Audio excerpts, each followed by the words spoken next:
The world is pretty crazy right now, and separating out the noise from the news can be pretty tricky. Mueller, She Wrote is now the premier podcast dedicated to the Mueller investigation, and we owe that all to you. Please take a moment to rate us on Apple Podcasts and subscribe wherever you get your podcasts. Then feel free to share us with your like-minded friends and politicos. If you'd like to support women in podcasting and women in media, or just get in on the ground floor of our little project, head over to MuellerSheWrote.com and subscribe now. For as little as $1 a month, you'll get access to the MSW Book Club, our entire archive of bonus episodes, ad-free content, our weekly newsletter, and all kinds of great thank you gifts. We can't express how grateful we are to be able to bring you all the pertinent news each week, so thank you for making all this possible. This podcast contains laughter.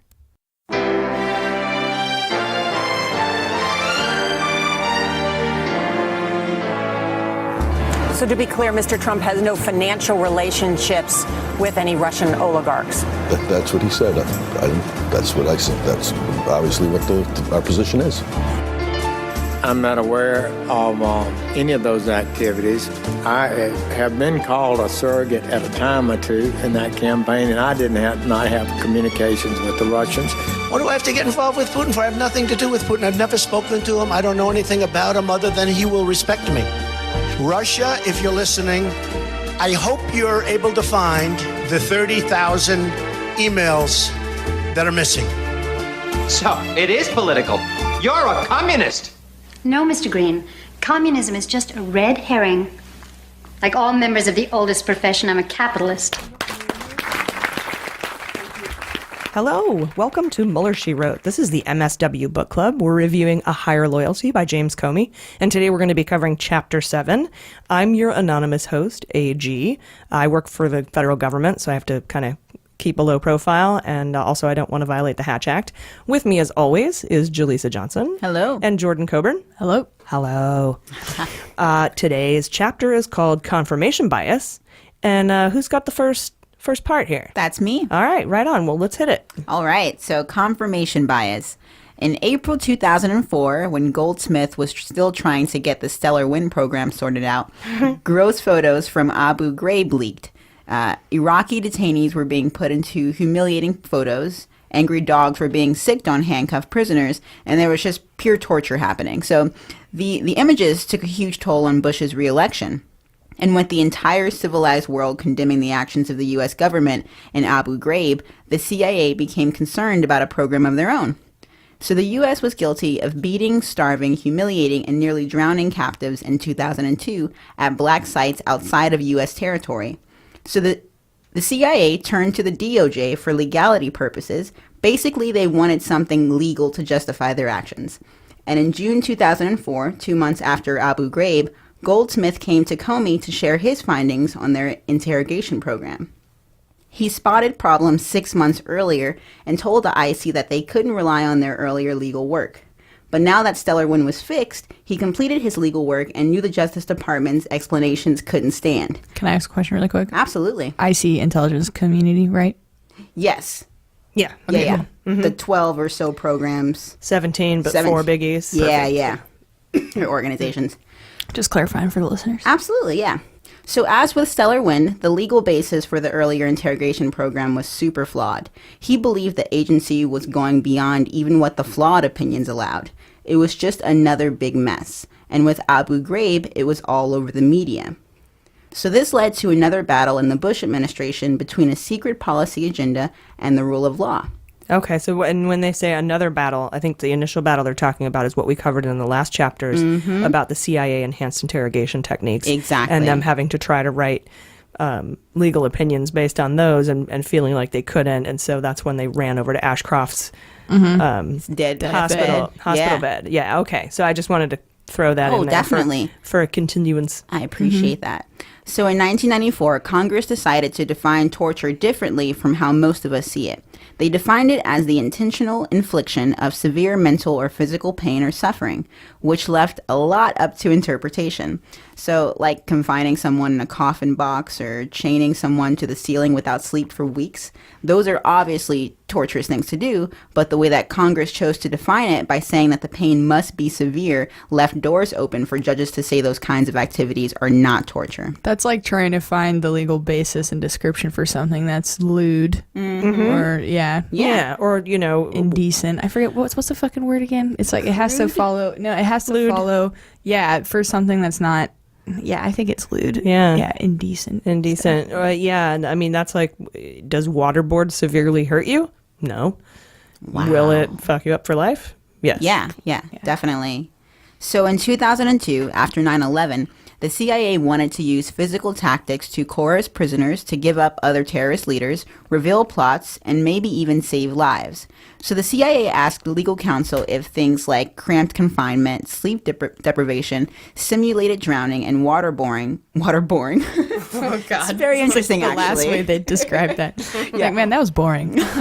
Yeah, waterboarding would violate the law. They didn't ask if it was a good idea or not. They wanted to know if it was legal. As with Stellar Wind, the DOJ was asked to make these decisions in times of crisis, when they could be blamed for future terrorist events if they didn't react strongly. The DOJ lawyers were assured by the CIA and the White House that physical abuse of al-Qaeda leaders were not only effective, but essential to save countless lives. Yeah. Under that pressure, the same lawyer who did the legal work for Stellar Wind prepared a legal option on the torture subject, defining it very broadly. He also wrote a separate opinion saying that the CIA tactics used on Abu Zubaydah, did not constitute torture under the law. Abu Zubaydah was their first subject. So the CIA was cleared to use whatever they wanted on Zubaydah, from slapping him to keeping him awake and waterboarding. By 2003, when Goldsmith became the head of the office and Comey became the deputy attorney general, the CIA had already relied on that legal advice to aggressively interrogate subjects at various black sites outside the U.S. Comey was not looking forward to another ugly fight against the same forces in the White House. The fight over Stellar Wind was so stressful. It was a stressful time for Comey and his family. He thought he was going to lose his job, and he and Patrice were not in a good place financially as the parents of 5 kids, as some were approaching college age. So Comey agreed with Goldsmith, though, in that the legal opinion about torture was simply wrong. So he met with Ashcroft and said he wanted to withdraw the DOJ's early opinion on these matters, and Ashcroft agreed. They both recognized they'd leave some CIA personnel exposed, in a sense, because they'd done some illegal things relying on the legality of the old opinion. You know who comes to mind for me is Gina Haspel. Oh, who's that? She's now the head of CIA. Yeah. Oh. She was getting a lot of pushback because of her roles in torture. Wow. And a lot of people were like, well, she was following orders. And a lot of people were like, you don't follow those orders. Yeah, like Comey took a stand for the most part. But the main part was that she was unable to say, for whatever reason, during her confirmation hearings, that what they were doing was immoral. Right. She wouldn't say that. And that bothered a lot lot of people. Yeah. Because then she'd have to be admitting she was acting immorally in the past. Exactly. And yeah, that would open a door there for Democrats to say, so you acted immorally even though you knew that it was immoral. Yeah, and I think Comey is one of the few people that are admitting that. He's like, look, I did some things that I stand by and others that I could have done differently, but he's like... Well, no, he never used enhanced interrogation techniques. Right, in this one, he took a hard stance, but just admitting that you're... Yeah, I think it's better to admit that flaw than to just like deny it. Yeah, even if it hurts you, it's still better to have that public opinion of honesty. So, yeah, even though they had a right to rely on the old opinion and had acted based on bad advice from the Justice Department and knew that it couldn't continue. So an opinion had to be written that was legally sound and firmly grounded in the facts. And that's part one. Excellent. Thank you so much. Absolutely. Yeah. And it was interesting, and I'm not sure because he doesn't specifically mention Gina Haspel. Mm-hmm. I don't know that she was at the point that he wrote this book that she was being considered. But a very similar situation there, almost identical. But now, oddly, after this book comes out, she's up for CIA director and all of these things about, and I think go later on in the chapter it talks about destroying evidence, which she was complicit in. She did. So. It's like kind of it's very relevant and pointing a finger a little bit. And that he spent a lot of time on it is interesting. It is. Good point. All right, so Jordan, you're going to hit part 2 of this chapter 7. Yeah. So just continuing on, it's not the role of the Department of Justice to judge the value of this program for our country. It's their job to evaluate it, and then as appointed officials of an elected president to give them their opinion, their legal opinion on it, and then let the powers do what they're going to do with it, which is unfortunate because those are usually the people that fuck up. Oh, yeah. So the FBI had concluded long ago that coercive interrogations were not effective. They're getting misinformation. They'll just get people that say shit just because if they speak, then the torture stops sometimes. It's not like there's any way for them to verify if the information they're giving them is correct. Exactly. Especially if they're looking for something they don't already know. So the information, it's more or less useless. The FBI over decades developed rapport with the prisoners instead, building upon interrogation techniques and forming a trusting relationship with them. And they find that that is significantly more effective than any sort of physical or mental coercion you can try to force upon somebody. The FBI succeeded time after time in getting life-saving intel from mobsters, terrorists, and criminals. They had a history of this. As a result, Comey and Goldsmith were both very skeptical about the CIA's assertions that their torture program worked. It strikes Comey as a kind of shit pushed by chicken hawks and administration officials who'd seen a lot of movies but had never actually been in the storm, quote unquote. So they sit there and they think that their stuff's gonna work, and then are completely inflating the results of torture. And I think he based a lot of his arguments with Ashcroft on that, or at least with Gutierrez and Addington, that we actually have evidence-based information stating that these rapport building and relationship techniques work. I don't know that the CIA has any evidence that your coercion tactics work, but they would say, oh, it works. They would say it. Well, and so without that proof, without that evidence, Comey just didn't feel comfortable and it's just completely immoral writing these legal opinions to back them up. Yeah, exactly. A lot of times these government agencies cannot go forward unless they have a supporting legal opinion. They just can't, and that's part of one of the checks and balances, right? I mean, they're both in the executive branch, but still, it's like checking your own balance. Check your own balance. Yeah, balancing your own check your own balance. Yeah, that's a good point. The issue for them was that they had already been on record saying that it was effective and it was okay, and now they had to reverse it, and so at that point, it's like, well, now you have to overturn legal basis that your own entity already set. Right. Stellar wind. Yeah. Stellar wind. So CIA leadership and the powerful administration officials who backed them up, that were like Dick Cheney, had a really disturbing point of view. They were driven by one of the most powerful and disconcerting forces in human nature. The title of this chapter, confirmation bias. So for those of you that have heard this but maybe aren't exactly aware of what it is, basically confirmation bias can be explained by this. Our brains have evolved essentially to crave information that's consistent with what we already believe. So we seek out and we focus on facts and arguments that support our beliefs. We may not even consciously perceive facts that challenge us, and in a complex and changing world, our confirmation bias makes it very difficult for us to just be, rational people, honestly. Totally. We simply can't change our minds. It's almost, we talk about this a lot on this podcast, actually. Yeah. We do talk about confirmation bias a lot. And we're always pretty one-sided about it, why Trump supporters continue to support Trump. But we've broken some stories that don't jive with what we want the end result to be. And while it's hard for us to do that, when we get these reports and details that, aren't fucking Alex Jones tinfoil hat BS stories, but like legit reporting from what I consider to be credible sources like The Intercept or whatever, I have to tell you about it, and I have to tell myself about it, because if we ignore it, again, we're just falling kind of victim to this kind of confirmation bias, and I don't want that to happen. Right. It's important to check ourselves. Totally. Yeah. Yeah, like with the Schneiderman thing, it's very tempting to fall into the narrative of, oh, how convenient that you have, women that have gone straight to Cohen. They didn't even go to the police, and it's resulting in Schneiderman leaving when he was the state equivalent of Mueller, basically.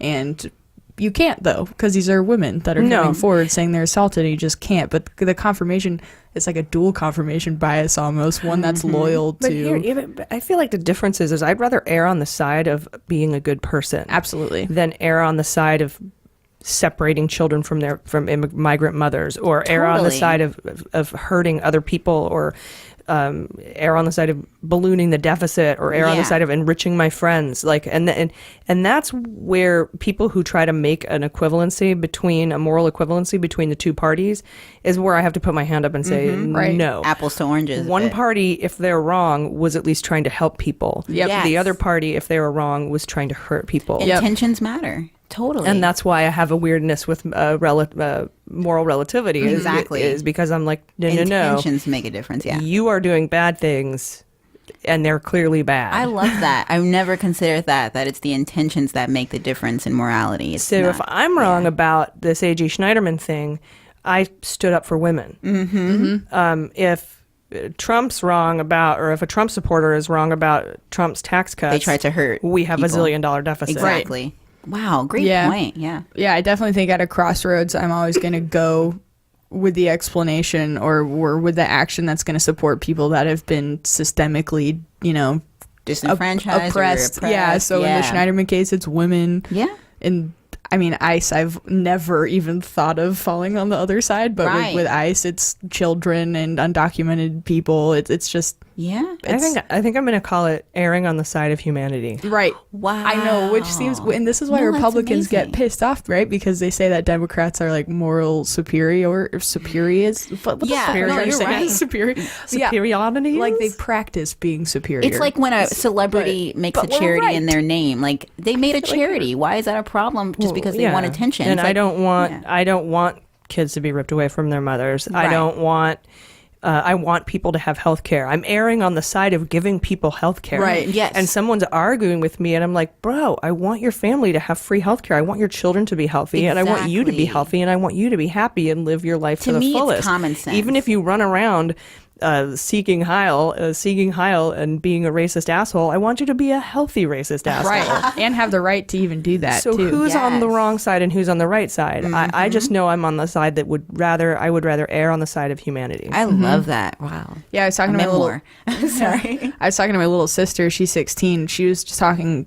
We grew up in a very liberal family, so we were all very politicized. Actually, that's not true. On my mom's side, they're fucking idiots sometimes. They're like Shout out. Glenn Beck watching, O'Reilly loving, just super conservative people. But for more or less, me and my little sister Jackie are very liberal, and she's getting frustrated with how a lot of the time she's seeing CNN even write sort of clickbaity titles that are so obviously leaning towards But like the media bias that they Yeah. get, and it's pissing off because it's like you're reporting facts. You don't have to put a spin on it that makes it easier for the other Right, side. like the story to, that we covered in the bonus episode. 17 intelligence agencies agree. right.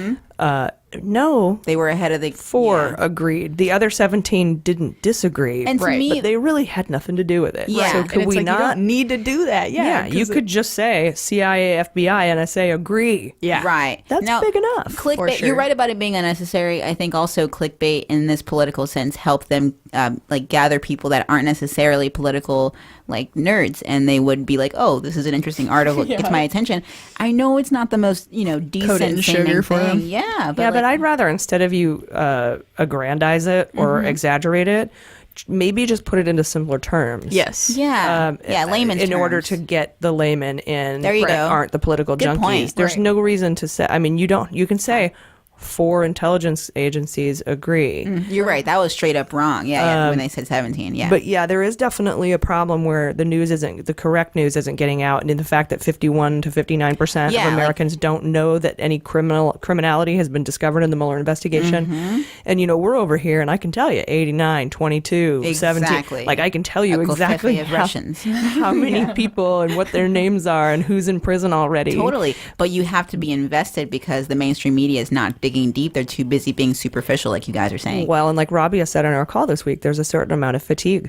People Yeah. are getting tired. And while we may have had a 2-year attention span in the 70s for Watergate, We don't have that anymore. we certainly don't. And it's not wrong. No, we just that gotta keep up. We gotta adjust. We just take in data at higher volumes Yeah. and release it at higher volumes. It doesn't mean we're worse people. It just Right. means we're programmed differently now because of the amount of data that we receive on Right. a daily basis. Totally. So, we just have to definitely keep our eyes open for that confirmation bias. Exactly. Yeah, to bring it full circle, it's like what we were talking about is the confirmation bias that they're essentially enacting when they do post articles that are possibly overreaching things, like the school shooting statistics, for example.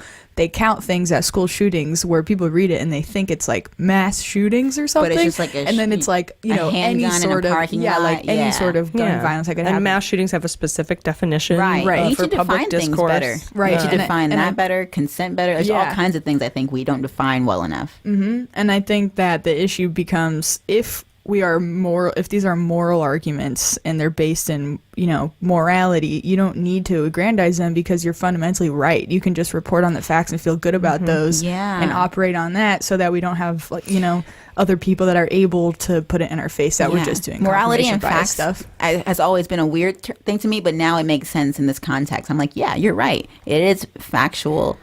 And you have to decide what's a fact, like for your own, just sanity. And so in this case, I think morality can be a matter of fact opinion. I used to think it was only opinion. I used to be like, if immorality is whatever you think it is. If you like murdering, it's good for you. Exactly. But on to what you were saying, I had a point. What was it? It was perhaps about talking. The school shootings, right? And fundamentally being sort of if we're right and can rely on our. But here's where I have that can become a problem. Being soft, putting out facts, not aggrandizing. When you're running against a party who does that and does it well, they'll win. And maybe has the Russian backup and the UAE backup and they'll the Saudi win every backup, time. they're going to beat you. Yeah. So there are situations where I think it's necessary for Democrats or people on the left or progressives, more so Democrats, centrist Democrats, to grow a backbone and stop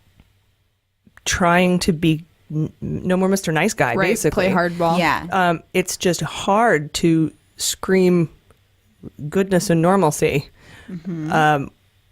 at people. Right. That's true. Be reasonable has never really been a battle cry for anybody. Gosh, it's a funny chant. Even though that's what conservatives love to say is the foundation of their opinions. But they're over here coming up with terms like Spygate and witch hunt. It sounds fun.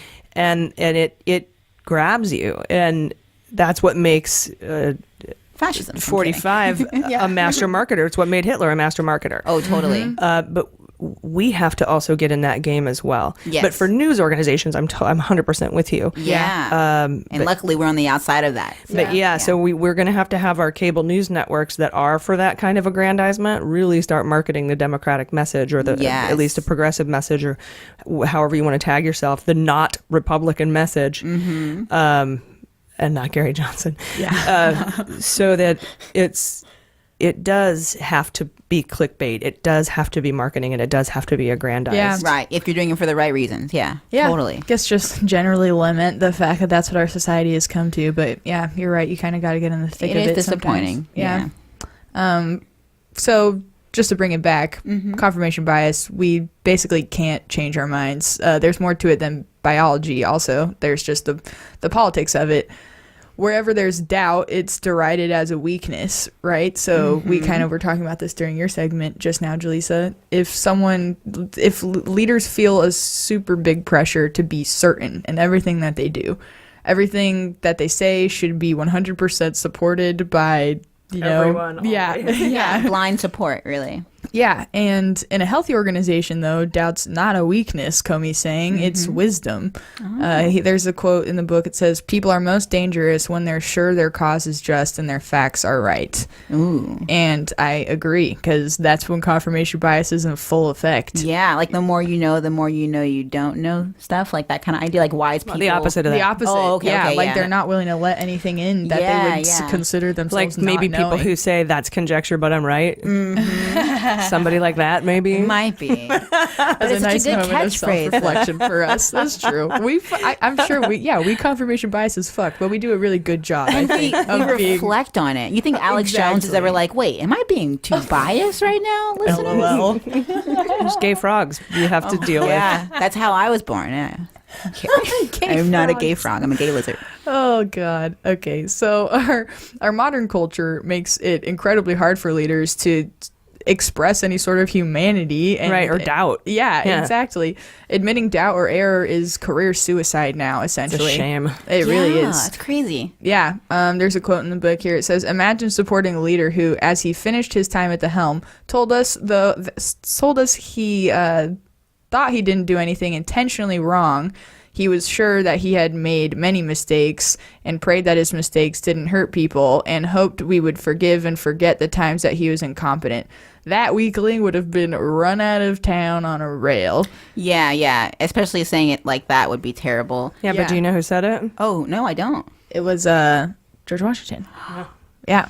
That was his farewell to the country in 1796. Wow. See, he chose the last minute to say it because he knew that they didn't want to hear it in the beginning. But what the reason he was able to say that, maybe I'm just respectfully disagreeing with you, is that we didn't have that confirmation bias problem back then. Back then, leaders were allowed to express doubt and weakness and seemed wiser in doing so. Right. Not in today's society where if you're not 100% right 100% of the time and weak, always winning and fire and fury, all of the likes of which the world has never seen. And that's why he speaks in these tones of absoluteness, the likes of which has never been seen. Yeah. Like he says that so much. Never extreme words. The best, the greatest of all time, the likes of the world has never seen.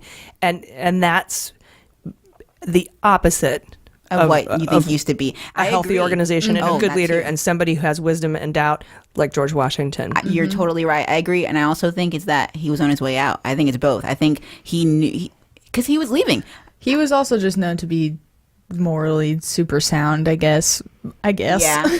Yeah, it was a different time for sure. Yeah. You're or right at least that. more so than leaders now. I know. Yeah, because the point of that was if if Trump said that at the end of his presidency, he would be run out of town on a rail. It would actually be really cool to hear him say, like, "I'm sorry." He wouldn't. He would never. But yeah, I think that would be like a sign of strength for him, which is what they're it's a saying. sign of strength for any leader. Yeah, it is. yeah. I remember learning about when Clinton apologized for how he handled Rwanda, and that was the first time I think I had ever actually seen a politician literally apologize for a decision they made. They need to. I mean, to act like they're not making mistakes in their term is ridiculous. Yeah, but you won't win. You won't. That's so sad. It's our fault too for not letting them be human. Yes, I agree completely. 100%, and a lot of it rests on the shoulders of confirmation bias. Yeah. In the Bush administration, Cheney, Addington, and others decided that enhanced interrogation was what worked, and they were going to stick to it, like we just talked about. They can't waver, no doubt. That's just their message. They simply could not accept the evidence that contradicted their beliefs. So they see it as people standing in the way of allowing these activities were needlessly putting lives at risk. They're going forward with this message that these practices are essential to saving lives. Right. I think they tried to guilt trip Comey on that too. You're risking thousands of lives. With your bullshit morality. Yep. Yeah. Yeah. That's not exact quote. I'm paraphrasing. The U.S. Department of Justice, they had made mistakes in advising the administration on surveillance and interrogation. That's just a fact, Comey's saying. They made mistakes on it. If the Department of Justice was going to be of use to the United States and the president, they just had to fix their errors. That's why they exist. Right. To do otherwise would mean the Department of Justice had become just another member of the partisan tribe. So they need to basically willing to say what needed to be said to help our side. Okay, win. yeah. The administration of justice must be even-handed, Comey says throughout this entire book. Justice wears a blindfold. She's not supposed to be able to peek out to see how her political master wants her to weigh a matter. Wow. Political master gives me the chills. Yeah, and just thinking about Lady Justice having a political master, it's like, who would that be? I'm guessing it's like not supposed to exist, right? That's the idea. The law. Yeah. Oh, is her political master. There you She go. doesn't have a political master. Right. She So the has idea is the that- law is her master. And Yeah, then and that's like kind of, I think, over and over again what Comey's trying to drive home in this book. Like, you shut up. Like no one is her boss, like unless it's the law. Yeah. She doesn't serve at the pleasure of the president. Right. But Trump thinks he's the law, so there's that. Yeah, and I think Comey has a great part in this chapter where I really encourage you all to get the book seriously so you could just read all these amazing things that Comey does. but forgive my sound of opening up the book.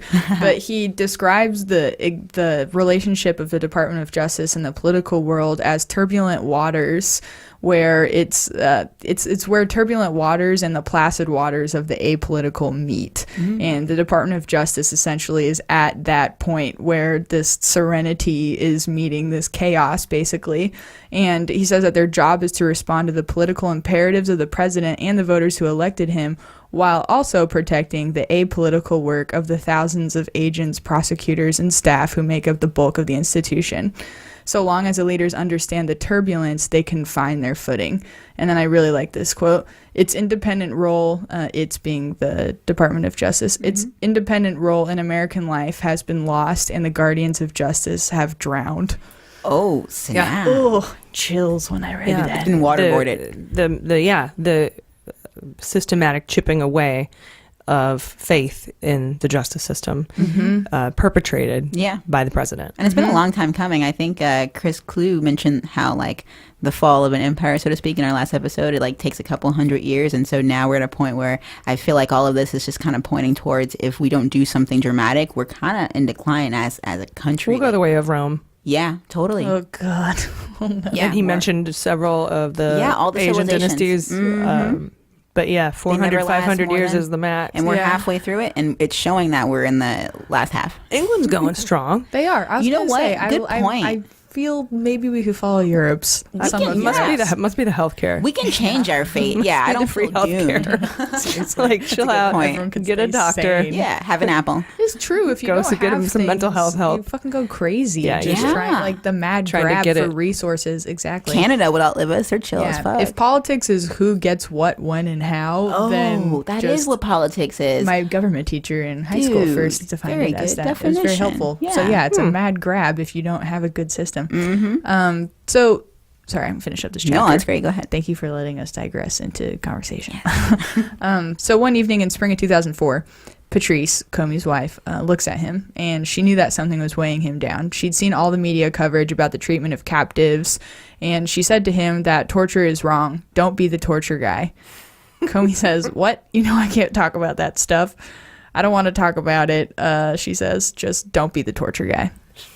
I love. She's the best. Like that's a wife you want. She's a badass. Yeah. She's a total badass. The prospect of being the torture guy kept Comey up at night. Naked men defecating in their diapers, unchained. They were only unchained to be abused, and convinced that they were drowning, only to be rechained and to just continually be abused. That's insane for anyone. Because how do you look at someone even that like has committed such crimes and you still decide day after day to be like them? Like that sucks. Yeah, it's awful. In June 2004, Goldsmith formally withdraws the legal opinions that had supported the 2002 interrogations. Nice. Addington was, of course, furious. At a meeting that Comey was not at, Addington pulled out a card that included all of the classified opinions written since 9/11 and sarcastically asked Goldsmith to ask the Justice Department which ones they still stood by. This is like a classic cross-examination tactic to just like list out all your consistencies and try to fluster the other person. It's a fucking dick like what's your move. real problem with this? It's I wonder too, and I'm sorry to interrupt, no problem. when Comey was talking about being the torture guy, keeping him up at night and thinking about all the abused prisoners, if he ever thought about the Milgram experiment. And he didn't mention this in the book, but do you guys know the Milgram experiment? Stanley Milgram? I do not. Because it applies a lot to particularly Abu Ghraib and why people go along with torturous things without feeling like they're being morally compromised. Basically, the Milgram experiment on obedience to authority figures. It was a series of social psychological experiments at Yale University by Stanley Milgram. They measured the willingness of student participants, men from a diverse range of occupations with varying levels of education, to obey an authority figure who instructed them to perform acts of that conflicted with their personal conscience. They were led to believe that they were assisting an unrelated experiment in which they had to administer electric shocks to a person.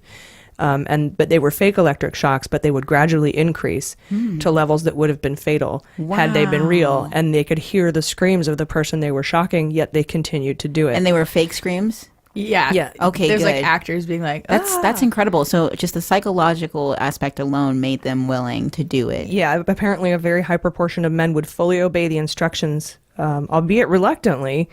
But this was all back in the 60s. Yeah. And I know Mueller is of that time, and I know Comey is maybe a little bit younger, but of that time. And so I'm wondering how much they thought about the Milgram experiments and how much we can blame people for going along with authority figures when we're psychologically predisposed to do so. Right. Totally. When you don't think you have a choice, or These even were when you men. think you do. or when you're simply a conduit, you view yourself as a conduit instead of the initiating actor of something. Exactly, It's yeah. way easier to be like, okay, and then they think these people are criminals anyway or something. And that's why his Department of Justice opinions weighed so heavily on him and were so important to him, is because if he gives somebody permission, they are no longer responsible for, they are responsible for their actions, but they can feel like they're not anymore, and they're more likely to go along with these kind of abuses and stuff that happened, particularly in Abu Ghraib. Right. And while that experiment, the Milgram experiment, was on men, there were several women in Abu Ghraib who were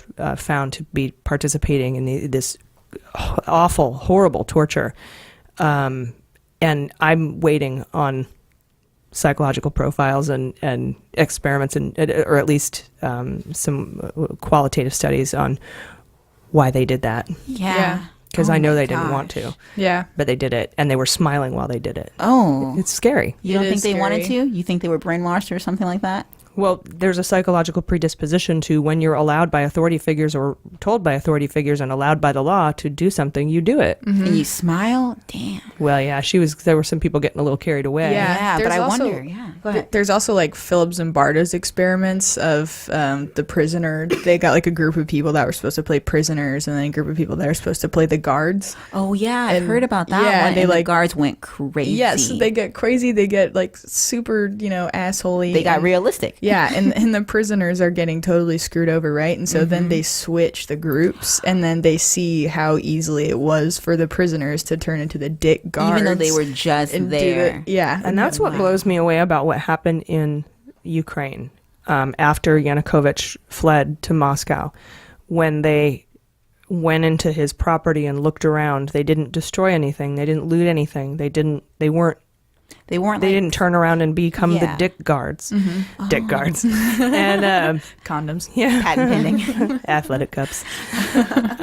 They were chill. They went in. They went to find evidence. They wanted to see what it was like, and there wasn't that real violent kind of Overthrow. backlash. Yeah. And is that because they have health care? Is that because they have Right. mental health care? I'm wondering. I'm sensing a pattern here, AG. You mentioned it twice now. Yeah. I can create a pattern with two things. I dig it. I dig it. Three's better. We should start with You only need healthcare. 2 dots to make a line. Yeah. Let's see if that So you saves need America. 3 to triangulate the data. Yeah, that's true. So, but no, I mean, it's that I think that honestly, I think free healthcare and access to mental health care is the answer for a lot of things. That and education is on the other pillar. Oh, totally. But like, Beyond that, Yeah. podcasts. we are where, Yeah. we are where we are. So anyway, is- I didn't want to interrupt, but I thought no, of those that's- experiments. Yeah, that's really and- smart. Very interesting. And brought it's, that in. It's like so much easier to act in a morally correct way when your human needs are met. Yeah, it's your And basic human needs. Yeah. Yeah. Maslow's hierarchy of needs. Right, to think Definitely. altruistically and to turn the other cheek. Wow. And yeah. Well, I it's hope more been people run like that with that in mind. for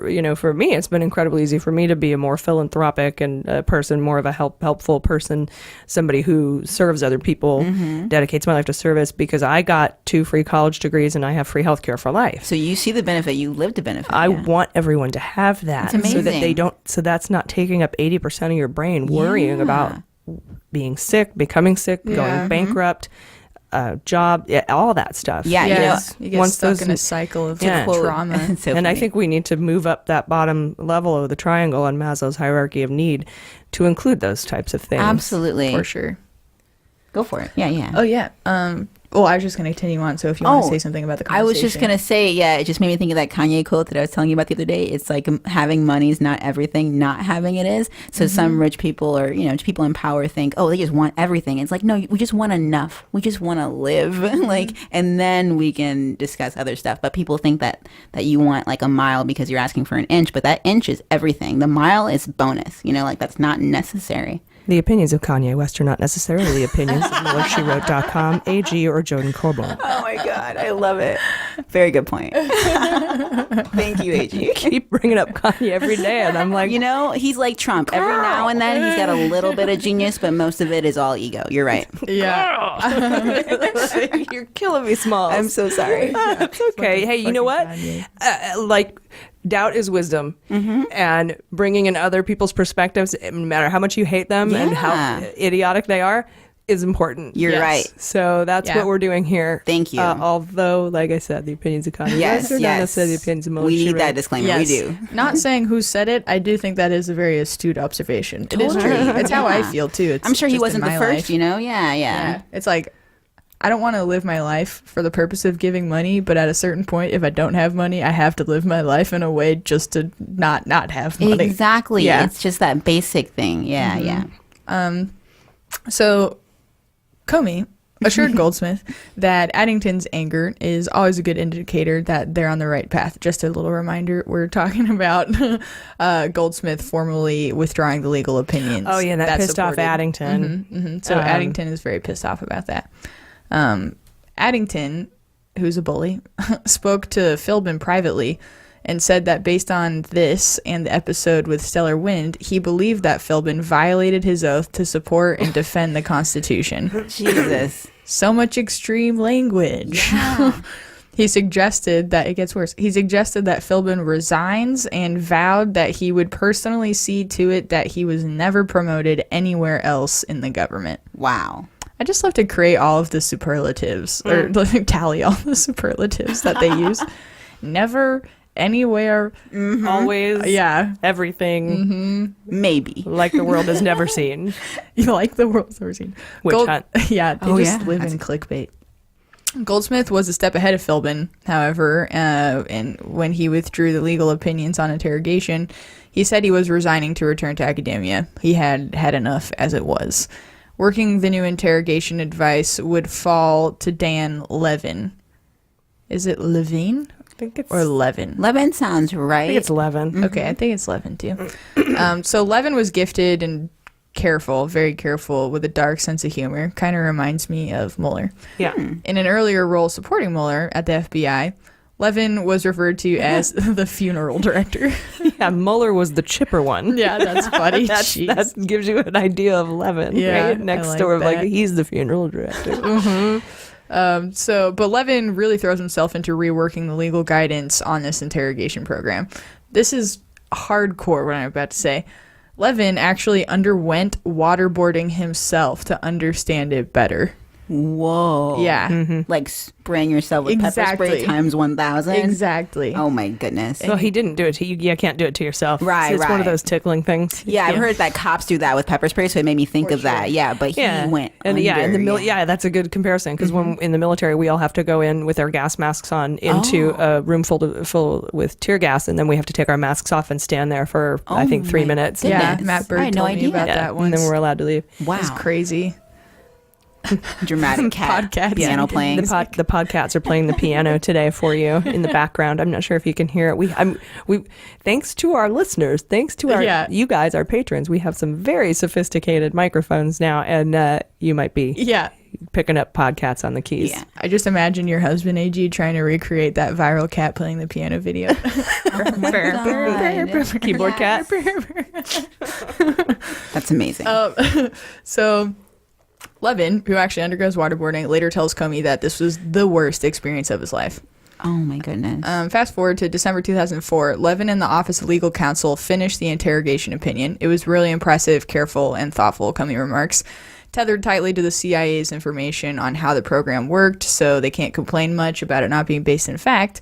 Levin concluded that intentionally inflicting severe mental suffering was a separate category of prohibitive conduct under the law against torture.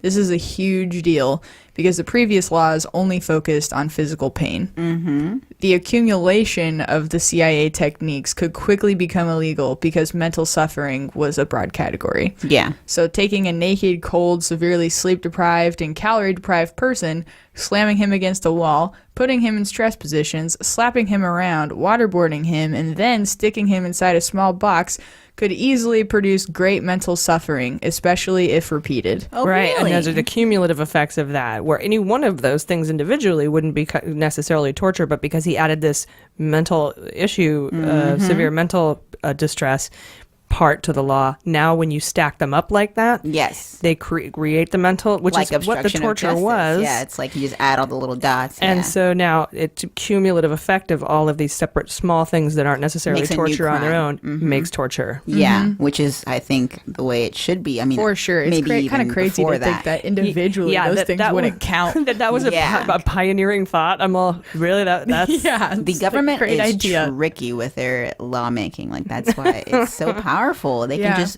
with just words, they can dictate. Sorry, go ahead. Oh, no. So there were two opinions that needed to follow Levin's main opinion. First, each of the CIA's techniques needed to be evaluated individually under the new standards. So like AG was just talking about, it might come out that they're not technically torture. But then the cumulative or combined effects of all the techniques had to be evaluated because nobody used just one technique. And like you said, it was that distinction that informs their recommendation, basically. Yeah, I'd be interested in the math too, like how many permutations that would be. First of all, how many techniques they have, and then putting two of them together, putting these three together, putting these four together, putting these five together in this order, in a reverse order, and how many permutations that is. Yeah. It's got to be a lot. Oh, yeah. And I'm sure they had God, math it's guys awful. come in to tell them, here's all your different combinations of possibilities. Mm-hmm. Like the 4 letters that we use to call ourselves ENTJ. It's 4 letters, but there's 16 permutations. Yeah. You know? Yeah. Oh, man. I would not want to be a person that has to work on the theory behind that stuff. Oh, It's definitely something you would learn in statistics. Yeah, Yeah, I bet. yeah. Not my strong point. There's probably a Yeah. computer program that does it now. You just type in the 6 different things and it Aw, shows it you. takes the soul out of it. No. takes the torture out of Yeah. It's the drones of torture. it. Yeah, that would be mentally suppressive for me. Oh, for sure. Definitely. No, I'm not comparing math to CIA. No, we're making enhanced it funny. interrogation Sorry, techniques. guys, I just don't- Making it funny. I don't want the email. So, at actual black sites, which I did not know they were called that, they did a whole lot of stuff to their subjects, and they would quickly reach the mental suffering criteria. Levin worked long hours to evaluate what was going on at the black sites exactly, but it was difficult. He never asked him, but Comey suspects that Levin shared his hope that the entire CIA interrogation program would crater under the weight of the requirements. Comey had a lot of voices inside of him screaming about how wrong the torture program was, but his bias just had to stay out of it, and his job was to focus strictly on the legality of it. Though he did hear one voice in his head over and over again, and it was, "Don't be the torture guy." I love that. That is beautiful. Yeah. Thank you, Jordan. Short, catchy. You're welcome. Thank you. Marketing Yeah. to your husband. Don't be the Yes. torture. Yeah, she's the best. There All was, yeah, so much conversation in that one. I dug it though. It's really good. Well, Yes. I still gotta go. Oh yeah, Yeah, we absolutely. still have the rest of it. We still have the rest. I of look chapter forward 7. to it, AG. I know you're like, you've spoken up already, crazy no, woman. no. Please continue. That's true. I do that a lot. No, we wanted to go that direction with Absolutely. this one. Yeah. Yeah, that's kind of why I didn't want to go into a whole. I just wanted to do one chapter this week because this one was long enough when there was a lot of discussion points in it that I thought we could have brought up, and the next chapter is an hour long, so I didn't want to make you guys have to sit. Yeah, through, no, this was perfect. Sit through that. Yeah. So getting back into the chapter, after Bush was reelected, Ashcroft tendered his resignation, and this is a tradition. Whenever a president is reelected, the AG always tenders his resignation, allowing the president to pick a new person if they want, but they never do. It's mostly for show. Right. But Bush accepted his resignation. And to add insult to injury, he only gave him a few hours before he would announce it formally. The replacement was also a slap in the face, but to everyone. On November 10th, 2004, Bush nominated Alberto Gonzales.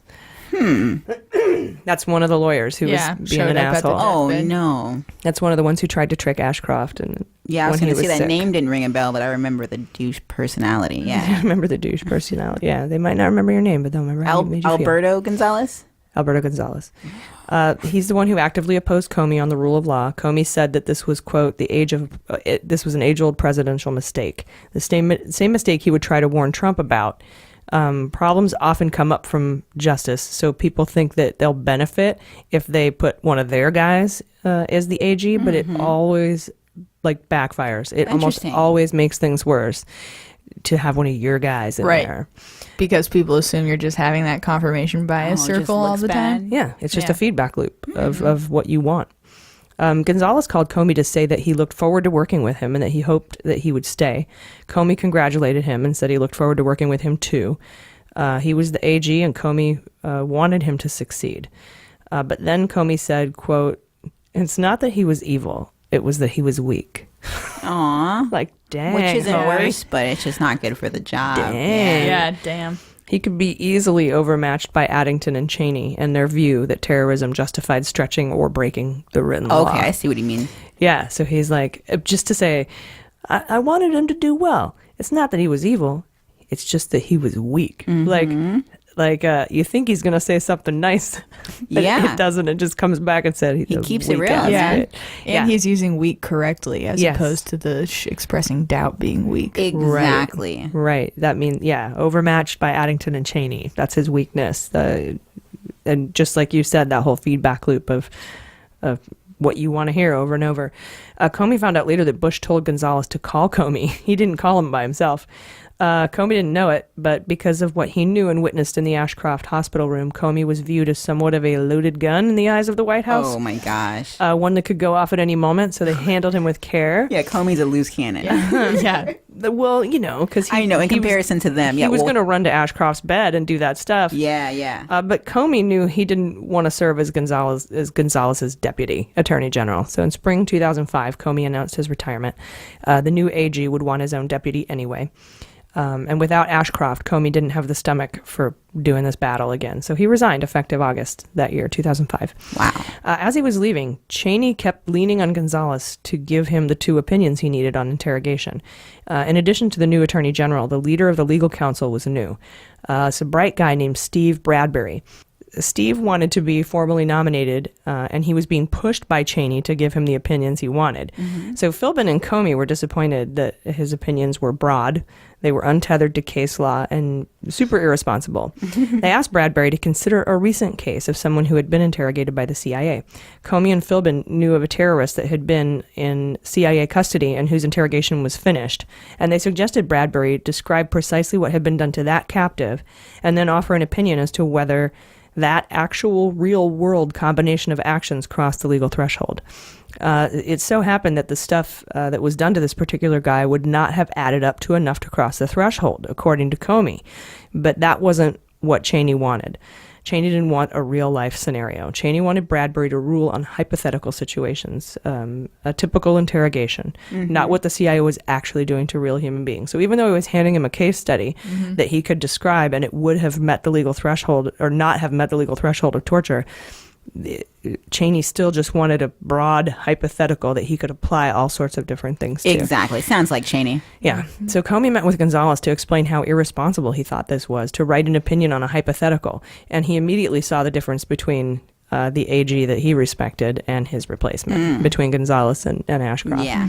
Gonzalez complained about the pressure from Cheney and that the president even asked when they'd be done. Yeah. Welcome to the party. Seriously.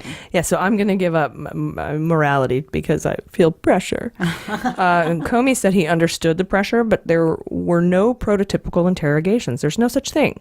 They all involved real interrogators reacting to real captives, slapping them, chilling them, cramping them, in permutations and combinations that were all unique. It would be impossible to write an opinion on a typical interrogation without it looking like justice was just writing a blank check to say, do whatever you want.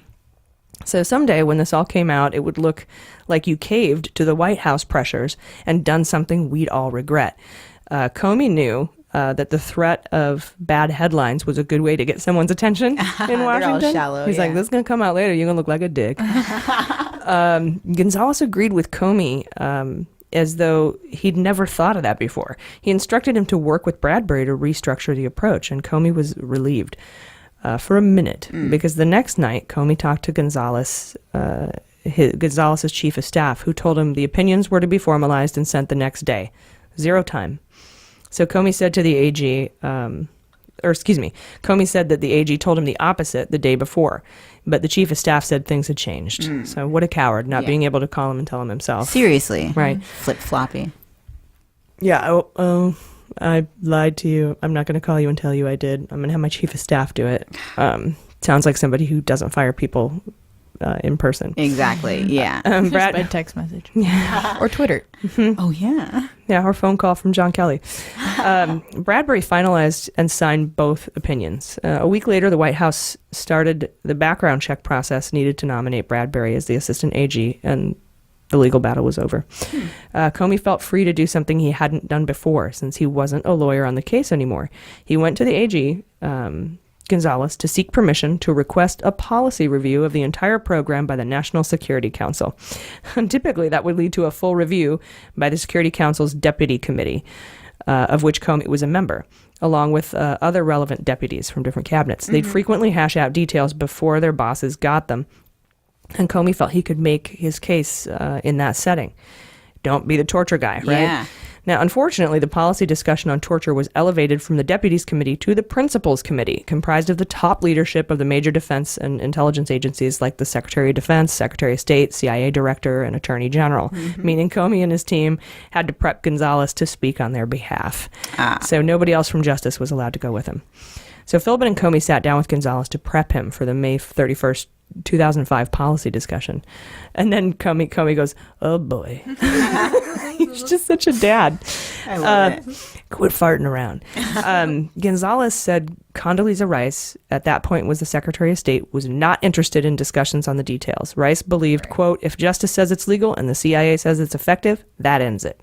So no need for a policy discussion at that committee level. Comey and Philbin tried to get Gonzalez to realize that just because something was deemed legal on shaky opinions and that there were allegations that it was effective, that doesn't make it appropriate.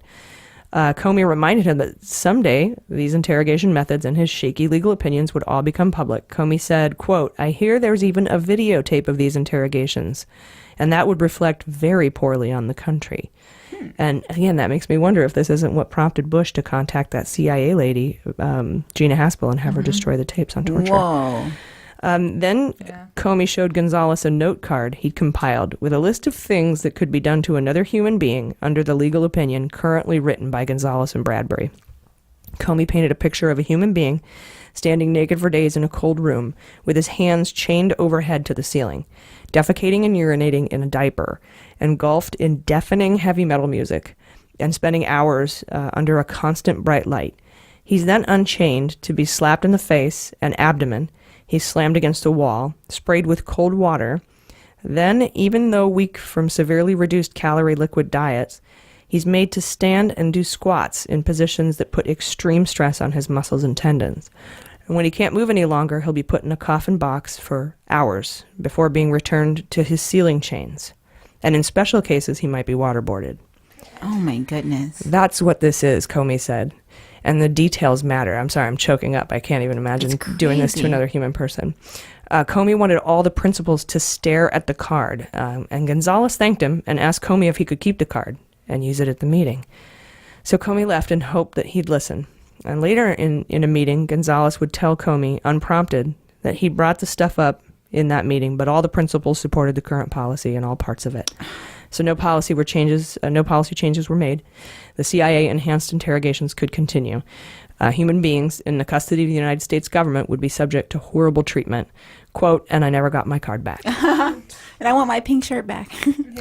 Comey left government service 2 months later, determined never to return. Wow. Oh, that's not true. Yeah, I'm glad he stuck with it. And I wish Trump would have quit. Yeah, he was never in service to begin with. Yeah, there you go. I wish he just would quit before he did quit. He ran away 5 times with bone spurs. Oh, good point. Yeah. That whole last scene just... That was insane. I mean, he really spelled it out. He tried his best, and they ignored him. Because they didn't care. Because of their confirmation bias. Yeah. Oh, yeah. Well, exactly. And it's like, if you think these people are guilty and they have...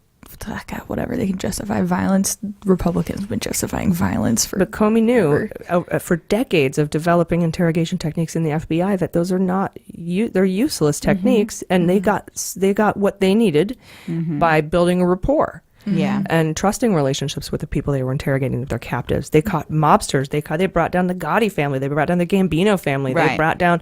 They're going to bring down Trump. Like, there's proof you don't need to do these things. There is, but these are bullies that they love doing these things. Yeah, it's really I feel like messed up. okay, partially that. And I would say partially the fact that they actually believed that it was effective, like the only way. It was but also political. I mean, think about going out and saying to Americans that, you're capturing terrorists because you're treating terrorists like shit.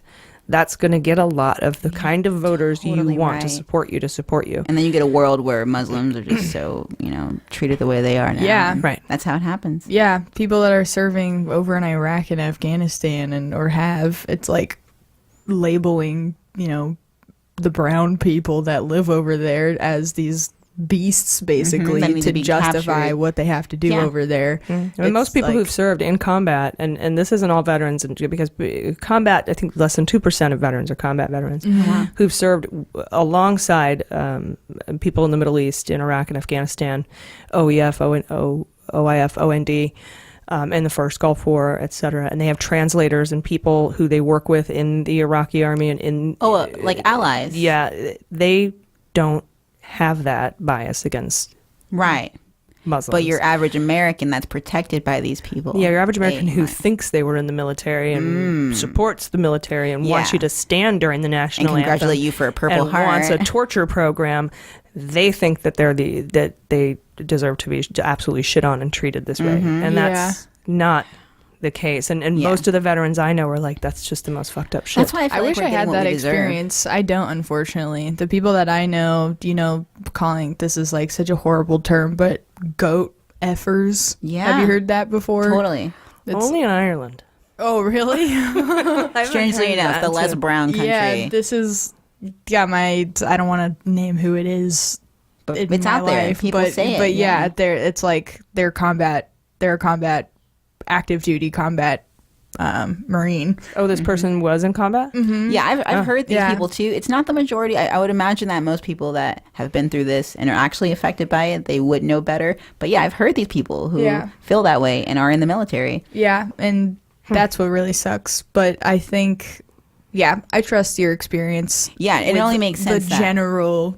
Right. It's just these are from the combat vets that I know. Yeah. These are also deeply artistic and creative people who I work with in the community who want to help others. So they might be predispositioned to they might be predispositioned to have a more of a see the better angels of our humanity than somebody else. I want to I want to trust that because I want to feel like that's the majority just based on common sense. It's like once you meet people, just like racism in our own backyard, it helps to reach out and to work with others. And traveling is like the best thing for that kind of discrimination. So these people probably haven't really traveled the way they said, or they're just racist that are never gonna stop being racist. Yeah, I honestly think like the ones that I'm talking about, they've been on record as saying they legitimately enjoy being in combat and like the people that they're working with, like you said, the translators and everything, I can only imagine they have respect and camaraderie with them because they're working together to complete their mission. And this is kind of true about anybody who's a racist or a bigot, is that if they say, I have a black friend, for example, and they have these individual people who they don't hold in that Ben group. Carson's, yeah. Do you know what I'm saying? So it's like, there are a lot of misogynists who have wives that you're the that they exception. respect. You're the good one.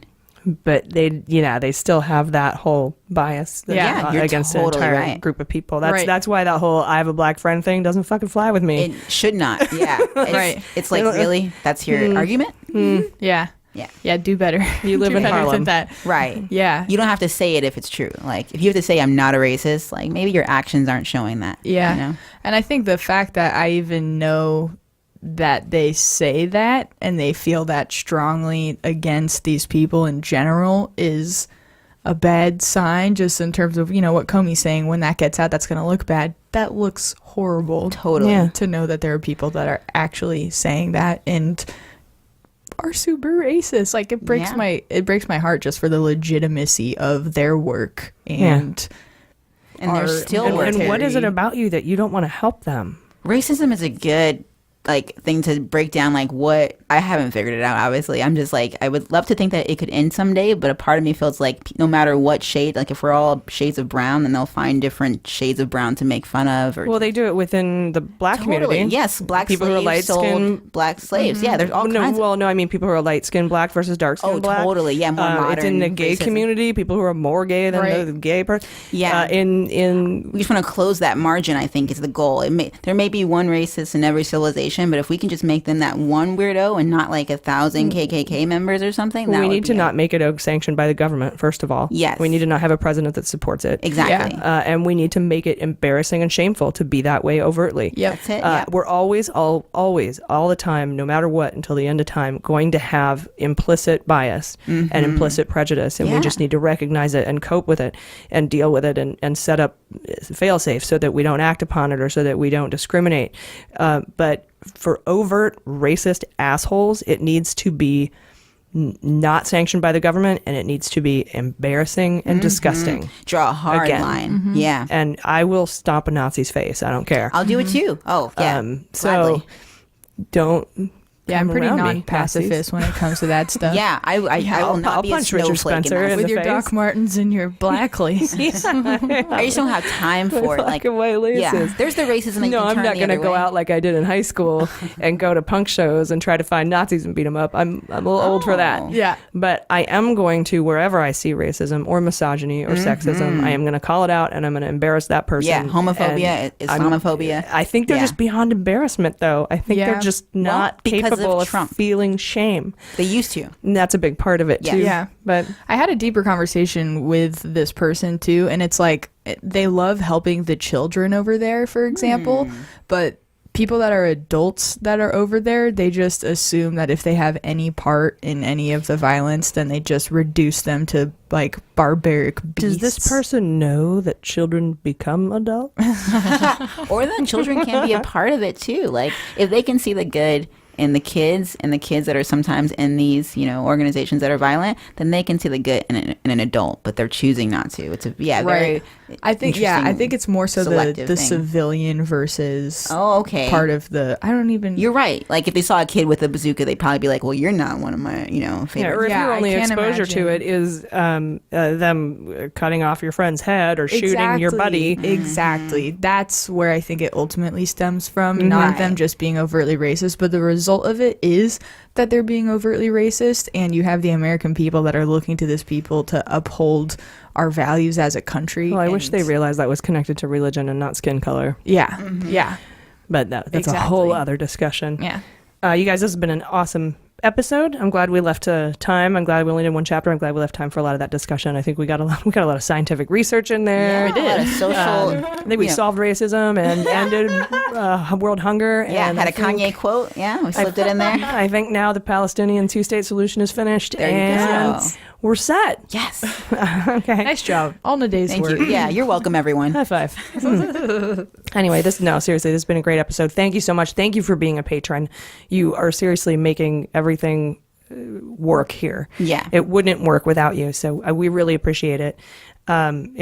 If you don't believe me, go listen to earlier episodes and see how they sound. Oh, yes. And you will know. You'll see how important you are, and you can say, I did that. So anyway, you guys, thank you so much. I've been AG. I've been Jaleesa Johnson. I've been Jordan Coburn. And this is Mueller, She Wrote.